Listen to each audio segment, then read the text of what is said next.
diagnósticos, pero siempre tratamos de dar lo mejor para nuestros pacientes. Muchas gracias.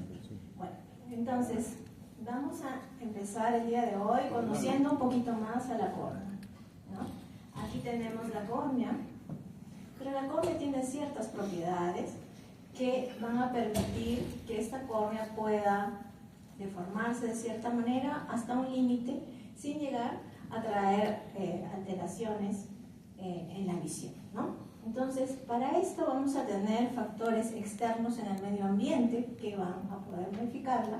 Vamos a tener factores en la misma córnea, en el mismo tejido corneal, que van a tratar de mantener la córnea en la forma que debería. Y también vamos a tener factores internos, ¿no?, que también van a condicionar que esta córnea pudiera modificarse. Entonces, aquí tenemos dos fuerzas interesantes y que van a venir a fundamentar todo este concepto. La parte del estrés, que viene a ser la tensión o fuerza aplicada, cuando uno aplica una fuerza hacia un área, tratando de hacer algún efecto, de deformarlo, y justamente la deformación, ¿no?, que viene a ser el efecto, la cantidad de estiramiento, hasta dónde podemos estirar algo o comprimir algo sin que se deforme. Cuando tratamos de unir estas dos fuerzas o estos dos conceptos, vamos a darnos cuenta entonces que la córnea tiene este comportamiento biomecánico, ¿no? Tiene componentes elásticos, componentes viscosos, que van a jugar y tratar de equilibrarse para formar esta curvatura que tenemos, que conocemos, para descargar la tensión que tenemos en la superficie y para descargar el estrés y la deformación que podría conllevar si esto no funcionaría. Nuevamente con el mismo cuadro vamos a poder ver que además de lo que ya habíamos conversado, que era el estrés y la deformación, tenemos otros factores importantes, como son la fortaleza, ¿no? Lo máximo que vamos a poder estirar o hacer de cualquier material en general, no solo la córnea, antes de que se rompa, ¿no? La extensibilidad, cuando deformamos el tejido antes de que se rompa. La dureza es la habilidad de formarse sin que se rompa, absorbiendo energía. Y la histéresis, que vendría a ser la diferencia entre la extensibilidad y la elasticidad. Todo esto hace un juego para poder entender el origen del queratocono.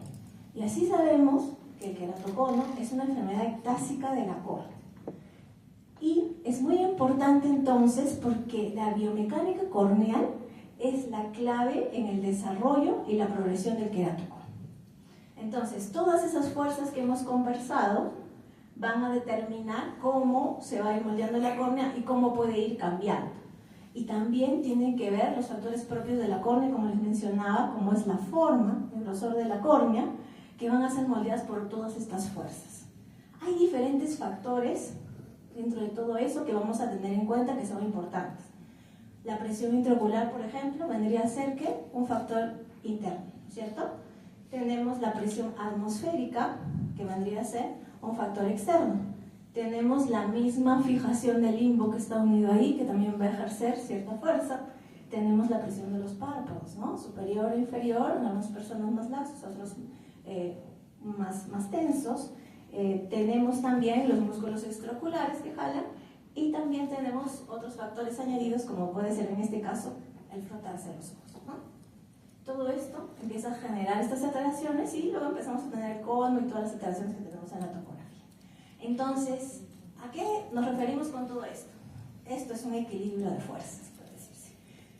Elasticidad, que ya habíamos conversado, estos resortes, ¿no? Hasta dónde se puede mover o no, sin que haya problema. Algunos deportes son elásticos. De repente, los más jovencitos son más elásticos, algunos ya más mayores no van a poder hacer estos ejercicios. Ya vamos pasando a la otra parte que ya nos volvemos más rígidos, ¿no? Enfermedad ya duelen las articulaciones, vamos pasando a otro estado de rigidez, ¿no?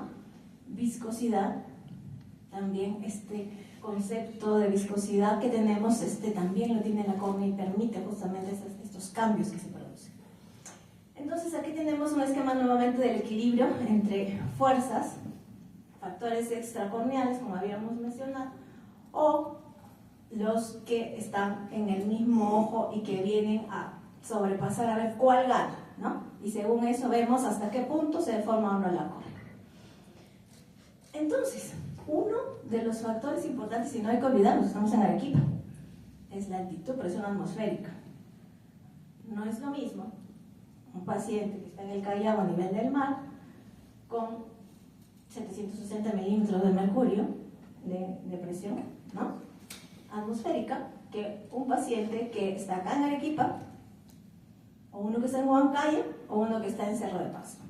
¿Por qué? Porque esta fuerza externa va a variar. A más altura baja la presión atmosférica y entonces el ojo puede tender a deformarse con mayor fuerza porque esa fuerza interna puede crecer. Y esto va variando a nivel del mundo, ¿no? En el mundo hay diferentes lugares donde pueden cambiar estas situaciones. Y en el Perú, como tenemos una geografía tan distinta, pues van a ver que tenemos de todo, ¿no? Y entonces podemos hacer justamente este tipo de comparación. Y ahí les he puesto más o menos lo que sería la presión atmosférica y lo que es también a qué nivel de altura estamos sobre el nivel del mar. Entonces, luego de ese equilibrio también necesitamos factores moduladores. Hay algunas cosas que tratan de modular todas estas fuerzas. ¿Cuáles? La edad, como les decía. Dependiendo de la edad, desde más jóvenes hasta más mayores, va a ir variando estos factores y al inicio son más elásticos, más cambiantes, hasta que se van volviendo más rígidos.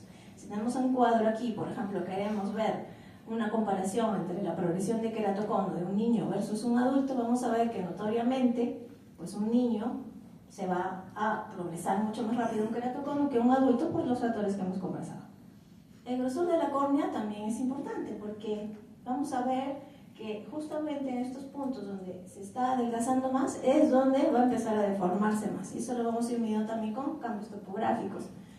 La organización del colágeno, ¿no? Vemos que hay ciertas también enfermedades o ciertas condiciones en las que el colágeno va a ir variando, ya no está tan organizado, va abriendo más espacios entre las láminas y entonces se va a tender a deformar más rápido. Y la hidratación también, el doctor ya había dicho, acá es muy seco también, ¿no? Se seca toda la superficie, pues si da ganas de estarse rascando, molesta los ojos, entonces también es un factor importante que podemos modular y tratar de cierta manera. Y todo eso, entonces, analizando y juntando todos estos parámetros, nos lleva a ver que, dependiendo de cómo se va comportando esta córnea, podemos llegar a tener un queratocono como tal, podemos llegar a tener una casi sospecha de queratocono o un queratocono subclínico que quiso deformarse pero que no llegó porque las fuerzas lo controlaron y no llegó a pasar su límite. Y entonces, por ejemplo, vamos a poder ver, ¿no?, que tenemos diferentes tipos de cómo va evolucionando, cómo se va presentando, y diferentes tipos de formas de ectasias. La ectasia central simétrica, que va a comenzar en la parte posterior de la córnea, en la cual la córnea siempre prolata, va a haber menos elasticidad, como les mencionaba en estos casos, y el queratocono típico tiene el punto más fino y más elevado juntos, ¿ya? Después puede suceder que va progresando un poco más y ya de repente tenemos una ectasia central simétrica que va tirando, porque ya se va dislocando hacia la parte inferior, porque se va volviendo más extensible, o sea, va tratando de comenzarse, entonces se va elongando, y entonces el punto más fino, el más elevado, anterior y posterior, están juntos. Y también ya pasa que a veces ya sigue hacia abajo, ya no puede mantenerlo, y entonces esta ectasia se va deslocando cada vez más inferiormente, la córnea está más hiperprolata, se va volteando el astigmatismo, se va volviendo oblicua, aumenta el coma, ¿no?, las asimetrías, porque ya hay menos viscosidad en los tejidos corneales. Entonces, cuando tenemos una córnea normal, esta córnea, con las lamelas que tiene y todos los factores que hemos conversado, de cierta manera se equipara y se mantiene bien. Cuando tenemos una córnea que está sufriendo por alguna de estas características que hemos conversado y sobrepasa sus niveles, la córnea se va deformando. Las lamelas se van separando hasta llegar de repente a un punto que ya puede ser irreversible. Entonces, lo que tratamos de hacer es que de esto podamos regresar a darle más fortalecimiento a estas lamelas para que no siga deformándose y evitar que de lo que de repente recién esté iniciando podamos pasar a etapas más severas, ¿no? Y ahí vamos a ver, por ejemplo, cuando empieza a suceder esto, ¿qué es lo que vemos en el paciente? Cambios de la refracción, el astigmatismo aumenta, la agudeza visual también empeora, no se corrige con lentes, y la topografía pues va variando, así como les había mencionado.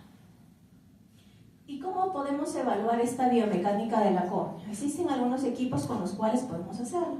Entre ellos está el ORA, ¿no? El ORA mide estos parámetros que hemos estado conversando, y a nivel de un punto de presión que se le da, se ve cómo la córnea se va comportando a nivel de este punto y si va volviendo a su capacidad original.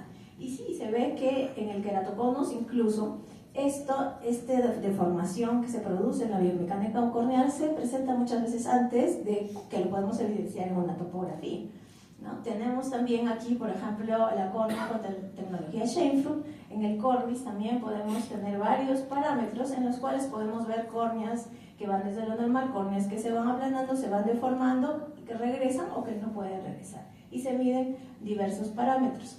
Entonces, tratando de equiparar esto, por ejemplo, hay varios equipos en los cuales te colocan que sí está dirigido a queratoconus, ¿no? Tenemos el Corvis, tenemos el Pentacam, y vamos viendo si, por ejemplo, está dentro de los rangos permitidos o de repente está saliendo ya sobre esos rangos, y entonces podemos decir que la detección precoz y cambios mecánicos serán antes de los cambios topográficos, y eso nos va a ayudar mucho a tratar de ver qué podemos hacer o qué no debemos hacer en caso de las cirugías refractivas, ¿no? También tener en cuenta que las córneas blandas, o sea, y las más jóvenes, o por consiguiente, se van a progresar más rápido, ¿no? Y finalmente decirles aquí que tenemos una clasificación, sabemos que hay diferentes queratoconus, leves, moderados, severos, con diferentes parámetros. Vamos a tener en este caso, por ejemplo, diferentes terapias, lentes de contactos especiales, ¿no? Por ejemplo, los esclerales, que lo que van a permitir en este caso, hablando de biomecánica corneal, sería un soporte parcial, ¿no? Para que no se siga deformando. Tenemos lo que es el crosslinking, que lo que va a hacer es aumentar la rigidez de la córnea. Tenemos los anillos intracorneales, que lo que va a hacer es redistribuir estas fuerzas para volver a darle la simetría que corresponde. Y finalmente, cuando ya no tenemos ahí nada más, tenemos también los trasplantes de córnea, en los cuales vamos a tratar de devolver la forma y las características perdidas de la córnea, cambiando por otra córnea, porque ya esta pues no la podemos ya cambiar. Como conclusión, el queratoconus es una enfermedad que altera la biomecánica corneal. La pérdida de rigidez precede a los signos clínicos. La medición biomecánica es clave para un diagnóstico y tratamiento temprano. El crosslinking modifica la biomecánica corneal de base, deteniendo la progresión del queratoconus. Ahora se están tratando de dar nuevos tratamientos, integrando la inteligencia artificial y todo, tratando 3 parámetros: topografía, paquimetría y biomecánica. ¿En busca de qué? En busca de modelos personalizados para estas alteraciones de la biomecánica y lograr tener mejores resultados y evitar progresión en nuestros pacientes. Muchas gracias.